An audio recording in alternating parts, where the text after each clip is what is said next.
ओम शांति। 5 अगस्त 2023 प्रातः मूल्य। ओम शांति। बाप दादा मधुबन। मीठे बच्चे, तुम अभी टिवाटे पर खड़े हो। एक तरफ है दुख धाम, दूसरी तरफ है शांति धाम और तीसरी तरफ है सुख धाम। अब जज करो हमें किधर जाना है। प्रश्न, किस निश्चय के आधार पर तुम बच्चे सदा हर्षित रह सकते हो। उत्तर, सबसे पहला निश्चय चाहिए कि हम किसके बने हैं। बाप का बनने में कोई वेद शास्त्र आदि पुस्तकें पढ़ने की दरकार नहीं है। दूसरा निश्चय चाहिए कि हमारा कुल सबसे श्रेष्ठ देवता कुल है। इस स्मृति से सारा चक्र याद आ जाएगा। बाप और चक्र की स्मृति में रहने वाले सदा हर्षित रहेंगे। गीत किसी ने अपना बना के मुझको। ओम शांति। तुम बच्चों को तो पहले पहले खुशी होती है हम किसके बने हैं। ऐसे नहीं कहेंगे हम गुरु के बने हैं। बनना होता है बाप का।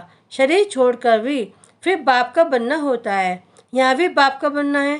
वेद शास्त्र आदि किसकी दरकार नहीं। बच्चा पैदा हुआ तो बात समझाते हैं मेरी मिल्कियत का यह मालिक है। संबंध की बात है। तुम बच्चे भी जानते हो हम वास्तव में पहले भी पालो के बाप शिव बाबा के बच्चे हैं। पहले हम आत्मा हैं, पीछे हमको शरीर मिलता है। तुमको शरीर तो है, अब तुमको बेहद का बाप मिला है। उसने आकर अपना परिचय दिया है। तुम कहते हो बाबा हम आपके हैं और कोई संबंध नहीं, बाप के बच्चे बने हो। ये कहते हैं मैं कोई गुरु गोसाई नहीं हूँ। बोर्ड पर भी ब्रह्मा कुमार कुमारियों का नाम लिखा हुआ है तो जरूर बाप भी होगा। लिखते हो हम ब्रह्मा कुमार कुमारियाँ हैं। ये संबंध हुआ ना, माँ बाप का संबंध चाहिए। गाते भी हैं तुम माता पिता हम बालक तेरे। आत्मा को जैसे वह अविनाशी याद है। हम आपके जब बालक बनेंगे तब हम वर्षा लेंगे। अभी तुम जानते हो हम माता पिता के बने हैं, हम शिव बाबा के बच्चे हैं तो जरूर बाप और वर्षा याद आता है। तुमको कोई पुस्तक आदि नहीं पढ़ाया जाता, तुमको सिर्फ निश्चय करा जाता है। बाप के बने हो तो अब उनको याद करो। बाप कहते हैं मेरे को याद करने से तुम ऐसा लक्ष्मी नारायण बनेंगे। कितनी सहज बात है। विशाल बुद्धि होना चाहिए ना। और तो कुछ नहीं समझाते हैं, सिर्फ अपने कुल की बात ही बतलाते हैं कि कैसे हम 84 के चक्र में आते हैं। बाकी वेद शास्त्र आदि पढ़ने से भी तुमको छुड़ाते हैं। बाप को ही याद करते रहना है। यह भी बुद्धि में है कि षष्ठी चक्र कैसे फिरता है। उसके आदि मध्य अंत को जानने से ही तुम ऊंच से ऊंच बनते हो, स्वर्ग के मालिक बनते हो। तुमको सदैव के लिए हर्षित मुख बनाता हूँ। कितनी सहज बात है, परंतु फिर भी भूल जाते हो। क्या कारण है। माँ बाप को कभी बच्चे भूलते नहीं हैं। बाप और वर्षे को याद करो तो सदैव हर्षित रहेंगे। जब कोई दुख होता है तो बाप को ही याद करते हैं। जरूर बाप ने सुख दिया है। कोई दुख देते हैं तो कहते हैं हाय बाबा, हाय भगवान, हर जन्म में हाय हाय करते आए हो। अब तो तुम बच्चों को बिल्कुल सहज समझाते हैं। भल तुम तंदुरुस्त ना भी हो, कितने भी बीमार हो तो भी तुम सर्विस कर सकते हो। जैसे बीमारी में मनुष्य को कहते हैं राम राम कहो, तुम भी बीमारी में फिर औरों को बोलो शिव बाबा को याद करो। यह जरूर औरों को याद कराना पड़े। मरने की हालत में भी तुम भी नॉलेज औरों को दे सकते हो। परमात्मा के तुम बच्चे हो, उनको याद करो। शिव बाबा बेहद का बाप है, वही वर्षा देंगे। सर्विस का शौक होगा तो मरने समय भी किसको ज्ञान देंगे। ऐसे नहीं हॉस्पिटल में पड़े रहें और मुख बंद हो जाए, मुख से कुछ ना कुछ निकलता रहे। कितनी अच्छी अवस्था होनी चाहिए। बीमारी में भी बहुत सर्विस कर सकते हैं। मृत संबंधी आएंगे उनको भी कहेंगे परमात्मा को याद करो, वही सबका रखवाला है। इसे शिव बाबा को याद करो, वह एक है। वर्षा भी सबको एक से मिलता है। लौकिक संबंध में वर्षा मेल को मिलता है। कन्या है 100 ब्राह्मणों से उत्तम, पवित्र को दान दिया जाता है। तुम कन्याएं सबसे पवित्र हो, इसे कहते हैं हम कन्याओं को दान देते हैं। वह बड़ा दान समझते हैं, वास्तव में वह कोई दान होता नहीं। दान तो अभी तुम करते हो, कहते हो हम अपनी कन्या शिव बाबा को देते हैं स्वर्ग की महारानी बनने के लिए। परंतु कन्या भी ऐसी अच्छी पढ़ी लिखी हो, अपने दैवी कुल की हो, जो समझाने से झट समझ जाए। सर्विस एबल चाहिए। छोटे बच्चों को तो नहीं संभालना है, कोई को भी समझाना बड़ा सहज है कि शिव बाबा तुम्हारा बेहद का बाप है।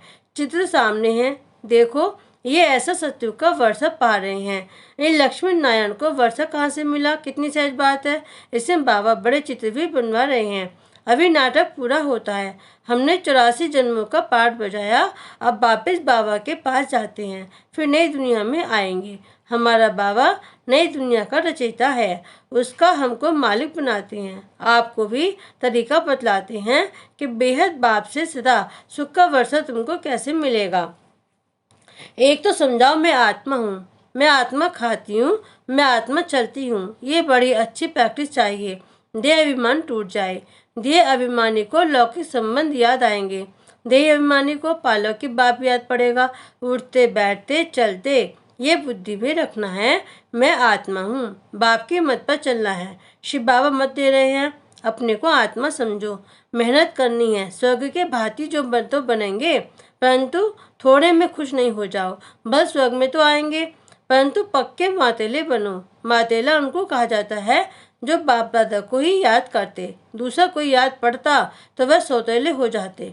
बहुत हैं जिनको दोनों याद पड़ते रहते हैं। यह बाप है, अविनाशी स्वर्ग का वर्षा देने वाला।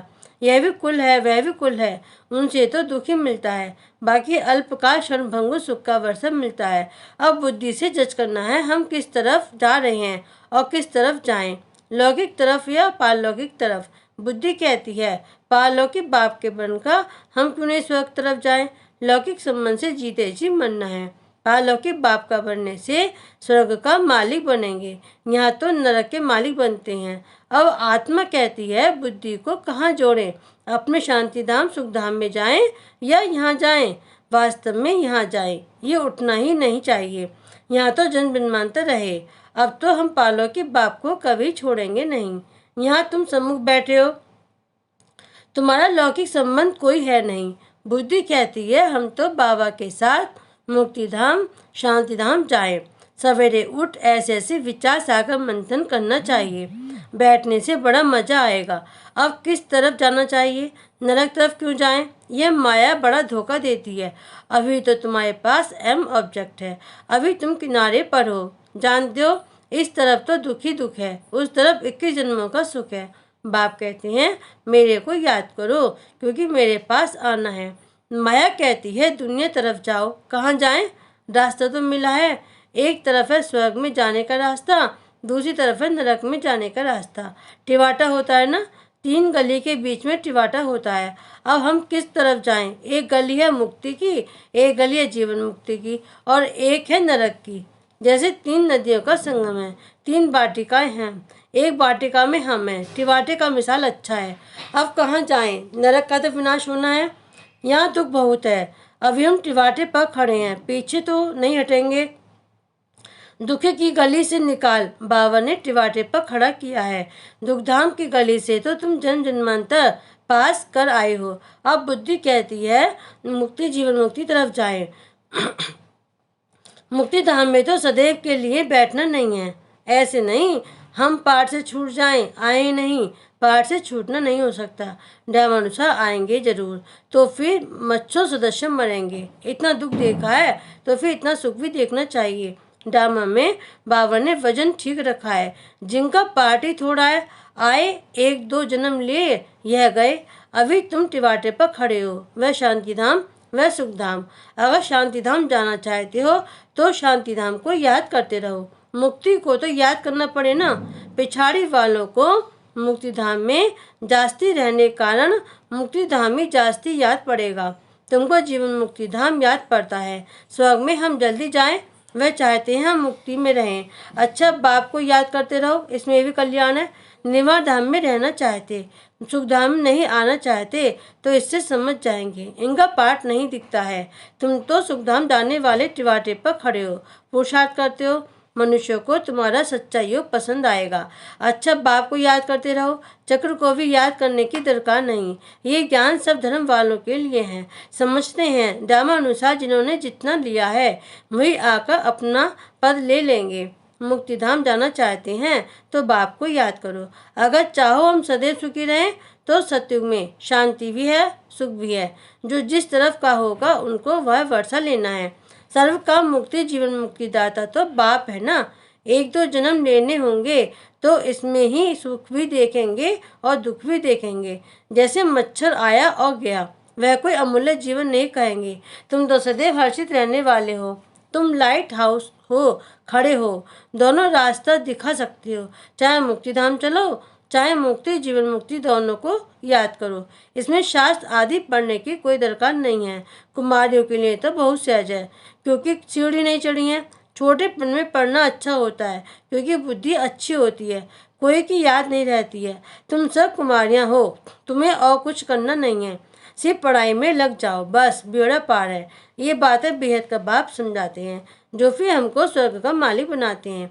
चित्रविया हमको ऐसा बनना है। बाप कहते हैं इस पढ़ाई से तुम सो देवता बनेंगे। अभी ये खेल पूरा होना है। मनुष्य तो घोर अंधियारे में पड़े हैं, तुम अब सोचने में हो। बाप ने आकर नींद से जगाया है। ये बुद्धि को, आत्मा को जगाया जाता है। बाप आकर के जगाते हैं। जागो, सुखधाम के लिए पुरुषार्थ करो। जो तुम्हारे कुल के होंगे वह आते रहेंगे, वृद्धि को पाते जाएंगे। तुम्हारी प्रजा कितनी बनती है तुम हिसाब लगा सकते हो? नहीं, कोई कितनी सुनते हैं, कोई थोड़ा सुनकर चले जाते हैं। हिसाब थोड़ी निकाल सकते हैं। बड़ी माला, छोटी माला, साहूकार, प्रजा कैसे बनती है, कौन बनती हैं, वह सब बुद्धि में है। मुख्य सूर्यवंशी, महाराजा महारानी कौन बनेंगे, फिर चंद्रवंशी कौन बनेंगे, कितनी प्रजा बनना है, सब बातें तुमको यहाँ बतलाई जाती हैं। सारे झाड़ अथवा सभी धर्मों के चक्र के बीच से कैसे टालियां, पत्ते आदि निकलते हैं, अभी भी पत्ते निकलते रहते हैं। वह निराकारी दुनिया एकदम खाली हो जाएगी, फिर विनाश होना चाहिए। बड़ी लड़ाई में करोड़ों मरे होंगे अनगिनत, यहाँ तो कितने खलास होंगे। बाकी थोड़े सतयुग में आकर राज्य करेंगे। अभी तो कितने मनुष्य हैं, अन्न ही इतना नहीं है। तुम बच्चे जानते हो, बाबा आते ही हैं संगम पर, बात समझाते हैं। बच्चे शरीर निर्वाह अर्थ कर्म करो तो करना ही है। हर बात में राय पूछते जाओ। हर एक का हिसाब किताब अपना अपना है। श्रीमत अविनाशी सर्जन से लेते जाओ। सबको अपनी अपनी दवाई बताएंगे। समझा जाता है ये दुनिया खलास हुई पड़ी है। अब बाप को याद करो तो बेड़ा पार हो जाएगा। बाप आए हैं नरक का विनाश कर स्वर्ग की स्थापना करने। हम आपको भी राय देते हैं। श्री श्री से मिली हुई श्रीमत हम आपको भी देते हैं। बाप कहते हैं मुझे याद करो तो तुम स्वर्ग के मालिक बनेंगे। अच्छा, मीठे मीठे सिकिलदे बच्चों प्रति माता पिता बाप दादा का याद प्यार और गुड मॉर्निंग। रूहानी बाप की रूहानी बच्चों को नमस्ते। हम रूहानी बच्चों की रूहानी बाप दादा को याद प्यार गुड मॉर्निंग और नमस्ते नमस्ते नमस्ते। ओम शांति। धारणा के लिए मुख्य सार, सर्विस का शौक रखना है, बीमारी में भी बाप की याद में रहना है और दूसरों को भी याद दिलाना है। मुख से ज्ञान दान करते रहना है। दूसरा, पक्का मातेला बनना है, अर्थात एक बाप की याद में रहना है। सवेरे सवेरे उठ विचार सागर मंथन करना है, दूसरा कोई याद ना आए। वरदान, अपनी शुभ और शक्तिशाली भावनाओं द्वारा विश्व परिवर्तन करने वाले विश्व कल्याणकारी भाव। आप बच्चों के मन में सदा यही शुभ भावना है कि सबका कल्याण हो, हर आत्मा अनेक जन्म सुखी हो जाए, प्राप्तियों से संपन्न हो जाए। आपकी इस शुभ और शक्तिशाली भावना का फल विश्व की आत्माओं को परिवर्तन कर रहा है। आगे चल प्रकृति सहित परिवर्तन हो जाएगा, क्योंकि आप संगमयुगी श्रेष्ठ आत्मा को ड्रामानुसार प्रत्यक्ष फल प्राप्त होने का वरदान है। इसलिए जो भी आत्माएं आपके संबंध संपर्क में आती हैं, वह उसी समय शांति व स्नेह के फल की अनुभूति करती हैं। स्लोगन, त्रिकालदर्शी स्थिति में स्थित रहकर निर्णय करो तो हर कर्म में सफलता प्राप्त होगी। ओम शांति।